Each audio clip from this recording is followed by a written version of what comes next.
او زدستی بردیا بو جوری پلنگکا یعنی پلامای دوا ئەو ڕووداوای کە لە بەیانیەوە مشتموری دروست کردووە کە گوایە شێرێک پەلاماری مناڵەکەی داوە، بەڵام دوای بە دوواداچوونەکەمان وەکو 1964 لە ڕاستیدا پڵنگە کە پەلاماری ئەو مناڵی داوە نەوەک شێر.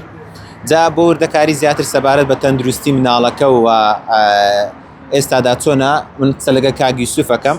کاک یوسوف گەربەی تەلام کە مامی مناڵەکەی سڵاوت لێبێ کاک یوسوف.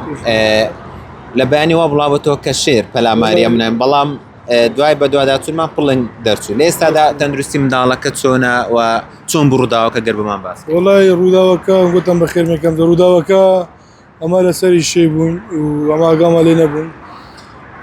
کوڕی برامە دوسێ 4-5 برادەری هەیە، چوتە بۆ حەدیقە حەیوانات، تەماشای حەدیقەی بکەین حەدیقە حەیوانات. ئەوجا ڕاوەسە لە جێ پلنگەکە سیمەکەیە، لە سیمەکە خۆاودی کوردیە، ئەوجا سیمی پلنگەکەیە ئەوەی چی ئەوجا دەستی بردیا بۆ ژۆرێ پلنگەکە یعنی پەلامای دەوە. باشە چێ مناڵەکەی گەیاندە نەخۆشخانە؟ وڵای مام خەلیل سەحابی حەدیقە حەیوانات، زۆر مەمنونی مام خەلیلی ما، یعنی بە مام خەلیل نەبە، یعنی لەو مدارات دەستی زۆر ئەوە دەبوو، یعنی لەگەر مام خەلیل لەگەر جەماعەتی خۆی. بەڵێ ئێستا تەندروستی منداڵەکە چۆنە؟ الحەمدولیلا زۆر باشە، تەندروستی زۆر باشە، لە خۆ بەزیاد بوو. چارەسەری پێویستی وەرگرتووە لە مەترسی دەرچووە؟ هەموو یاڕۆڵە لە مەترسی دەرچووە الحەمدولیلا، سوپاس لە بۆ خۆی.